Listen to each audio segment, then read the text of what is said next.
اس بات پر تو اتفاق ہو گیا نا کہ قرآن مجید نے اس کو رویا کہا ہے. جی یہ تو سب مانتے ہیں. آیت 60 میں لفظ رویا استعمال ہوا ہے، اسی واقعے کے لیے ہوا ہے، اس پر بھی اتفاق ہو گیا. اس کا حوالہ میں اس سے پہلے دے چکا ہوں، یعنی میں بتا چکا ہوں آپ کو کہ جتنے جلیل القدر مفسرین ہیں وہ سب کے سب یہ ماننے کے لیے مجبور ہیں کہ سورہ بنی اسرائیل کی ابتدا میں اسراء کا جو واقعہ بیان ہوا ہے، سورہ بنی اسرائیل کی آیت 60 میں اسی کو قرآن مجید نے خود رویا کہا ہے. قرآن ایک صریح لفظ استعمال کرتا ہے، وما جعلنا الرؤیا التي ارینک. ہم کہتے ہیں کہ ہم اس کو نہیں تسلیم کریں گے، یعنی اس کو تسلیم نہ کرنے کی وجہ کیا ہے؟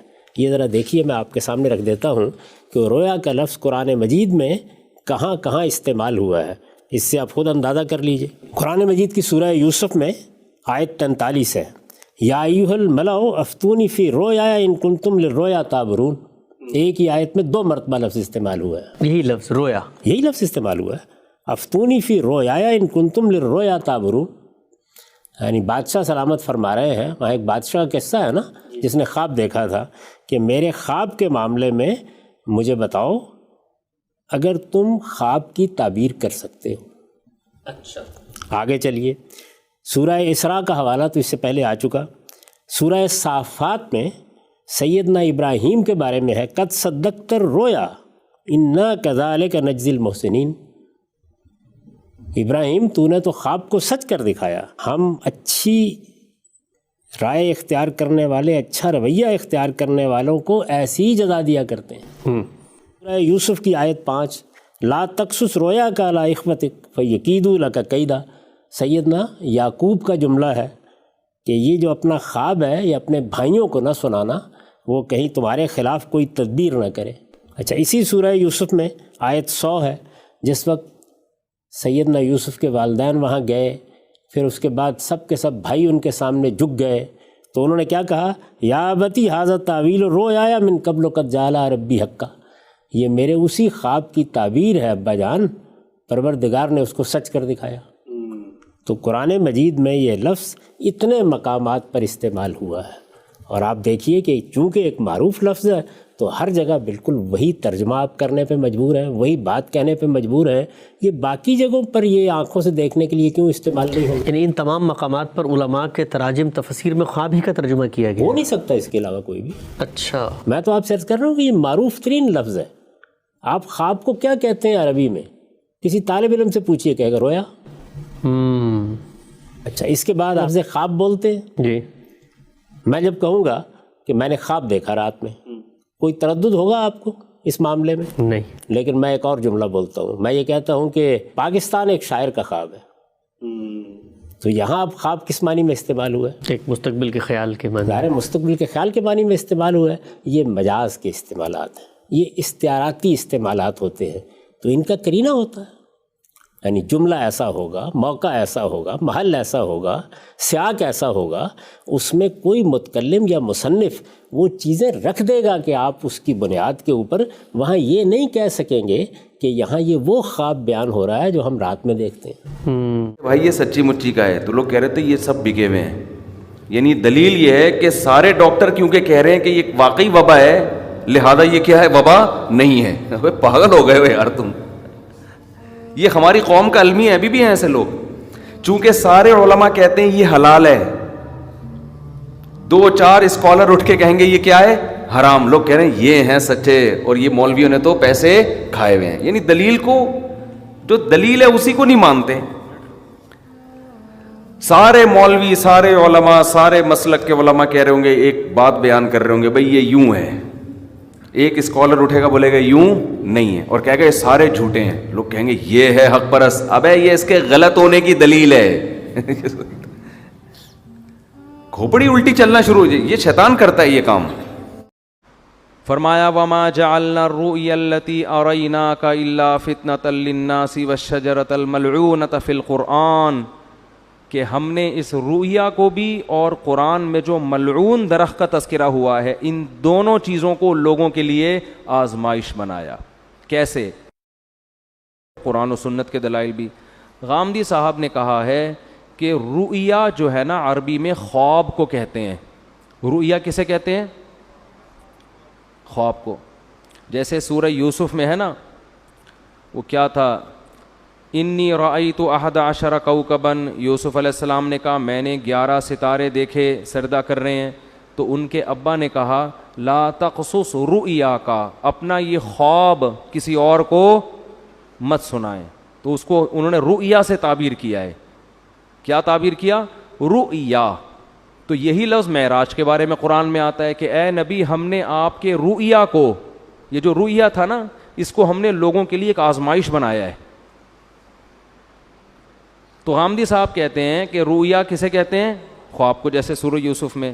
اس کا جواب یہ ہے کہ رؤیا اصل میں خواب کو نہیں کہتے، رؤیا اصل میں منظر کو کہتے ہیں، سین کو کہتے ہیں. اور خواب میں بھی ایک منظر نظر آتا ہے، اس لیے خواب پر بھی اس کا اطلاق کر دیا جاتا ہے. ورنہ اصل رؤیا کا معنی منظر، سین، کوئی بھی چیز آپ دیکھیں، چاہے جاگتی حالت میں یا خواب میں. کیونکہ رؤیا کا لفظ نکلا ہے رؤیت سے، رؤیت دیکھنے کو کہتے ہیں. آپ نے دیکھا نہیں رؤیت ہلال؟ تو کیا یہ خواب میں دیکھا جا رہا ہوتا ہے ہلال کمیٹی ہے بھائی؟ جب جاگتی حالت میں دیکھ کے اتنے اختلاف ہو رہے ہیں تو خواب میں دیکھ کے پتہ نہیں کیا ہو جائے گا، 6 عیدیں ہوں گی پھر تو یہ جاگتی حالت میں ان آنکھوں کے ساتھ رؤیت ہلال کمیٹی نہیں ہے، رؤیت انی ارا ما لا ترون انی اخاف اللہ. قرآن میں جہاں بھی رآ یرآ کا لفظ آیا ہے دیکھنے کے معنی میں، تو رؤیا وہ چیز جو دیکھی جائے.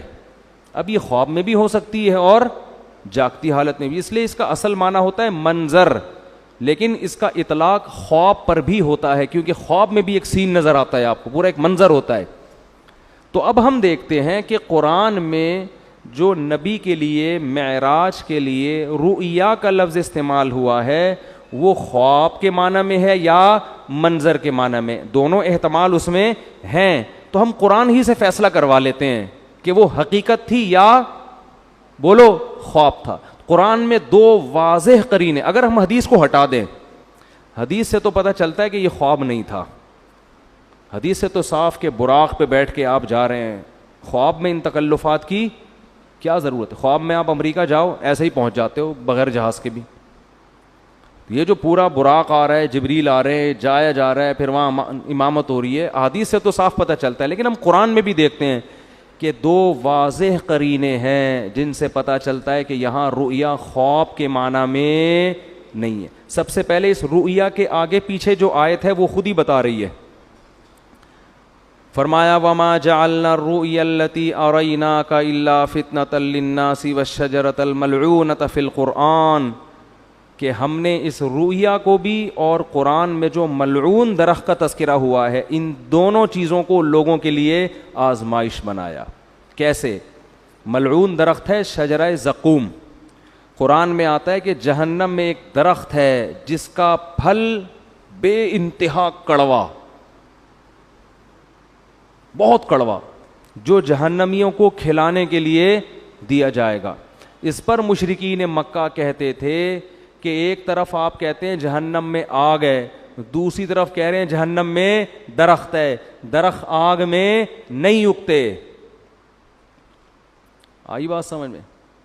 تو اللہ نے قرآن میں فرمایا کہ اللہ، جس کا حاصل یہ ہے کہ اللہ کو یہ طاقت اور قدرت ہے کہ وہ آگ کے اندر بھی درخت پیدا کر دے. اور وہ کیا ہے اس کے بارے میں قاروہا، وہ پورے آیت مجھے یاد نہیں آ رہی، کہ اس کی جو جڑیں ہیں نا وہ جہنم کی تہ میں ہیں، اس طرح کی آیت ہے. ابے نہیں بھائی وہ نہیں. خیر، یعنی اس جواب کا حاصل یہ ہے کہ اللہ کو یہ قدرت ہے کہ اللہ اس درخت کو جہنم کے اندر پیدا کر دے، اور جہنم کی تہ میں اس کی کیا ہے؟ جڑیں اور شاخیں اوپر ہیں. تو آگ میں اللہ پیدا کر سکتا ہے، اللہ کے لیے کوئی مشکل نہیں ہے. دیکھو ہم نے اگر پانی کے جانوروں کو نہ دیکھا ہوتا کبھی بھی تو ہم کہتے کہ پانی کے اندر انسان یا کوئی مخلوق زندہ نہیں رہ سکتی، سانس کیسے آئے گا؟ تو اللہ نے پانی کی ہی مخلوقوں کو پیدا کر دیا، کروڑوں مخلوق جو پانی کے اندر ہی زندہ رہتی ہیں، باہر نہیں نکلتی. تو اللہ کو یہ قدرت ہے کہ وہ اسی ماحول کے حساب سے چیزیں پیدا کر دے. تو اللہ فرماتے ہیں ہم نے یہ ملعون درخت کو بنایا کس کے لیے؟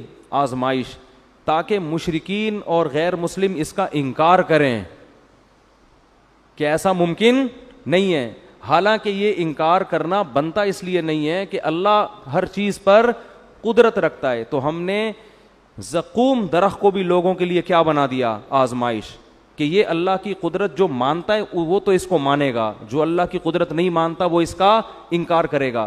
تو اسی کے ساتھ اللہ نے نبی کی معراج کا بھی تذکرہ کیا کہ ہم نے نبی کو جو منظر دکھایا اس کو بھی لوگوں کے لیے کیا بنایا؟ آزمائش. کیا مطلب؟ جو اللہ کی قدرت کو مانے گا وہ تو مانے گا اس واقعے کو, جو کہتے ہیں اللہ ایسا نہیں کر سکتا وہ اس واقعے کا انکار کر دے گا. خواب اگر یہ ہوتا تو خواب کو ماننا کوئی اچھمبے کی بات نہیں ہے, یہ فتنہ تھوڑی بنتا. نبی کہتے ہیں مجھے خواب آیا ہے, یہ ہوا ہے, تو ابو جہل بھی کہتے تھا بھائی خواب تو کسی کو بھی کچھ بولو نا بھائی آ سکتا ہے, خواب میں تو آپ کہیں بھی جا سکتے ہیں, کوئی بھی انکار نہ کرتا. لیکن جیسے وہ کہہ رہے تھے عقلاً یہ ممکن نہیں ہے کہ جہنم میں درخت پیدا ہو جائے, ایسے ہی عقلاً یہ ممکن نہیں ہے کہ کوئی انسان زندہ اپنے جسم کے ساتھ رات کے تھوڑے سے حصے میں مسجد حرام سے مسجد اقصی اور آسمانوں کی سیر کر کے آ جائے. اٹ ازنٹ پاسبل, یہ عقلاً ممکن نہیں ہے. تو اللہ کہتے ہیں دونوں چیزیں تمہارے لیے آزمائش ہیں. خدا کی قدرت کو مانو گے تو دونوں پہ یقین کرو گے, نہیں مانو گے تو دونوں کا انکار کرو گے. تو یہ بہت بڑی دلیل ہے کہ یہاں رؤیا سے مراد معراج میں حقیقت ہے جسم کے ساتھ, خواب اس سے مراد نہیں ہے, ورنہ یہ آزمائش نہ ہوتا. دوسرا قرآن میں واضح اشارہ کیا, وہ تو صراحت ہے. سورہ بنی اسرائیل شروع ہو رہی ہے, سبحان الذی, پاک ہے وہ ذات, اسرا بعبدہ, جو اپنے بندے کو رات کے تھوڑے سے حصے میں لے گیا, من المسجد الحرامی الی المسجد الاقصی, مسجد حرام سے مسجد اقصی. یہاں اللہ نہیں کہہ رہے کہ میں نے خواب میں لے گیا ہوں. میں جب میں کہتا ہوں کہ میں رات کو کے تھوڑے سے حصے میں آپ کو یہاں سے وہاں لے گیا, تو اس کا مطلب کیا ہوتا ہے؟ لے کر گیا, یہ خواب دکھایا ہے بھائی.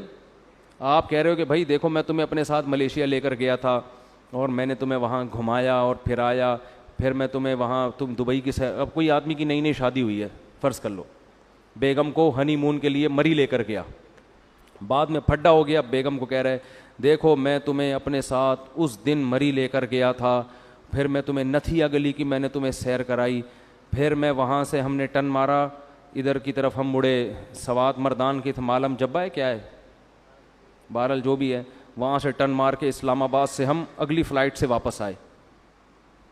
کوئی بندہ وہاں بیٹھا ہوا کہہ رہا ہے یار آپ بھابھی سے اتنی محبت کرتے ہو؟ ہاں جی میں تو بہت محبت. کہتے ہیں بہت اچھا خواب دکھایا آپ نے بھابھی کو.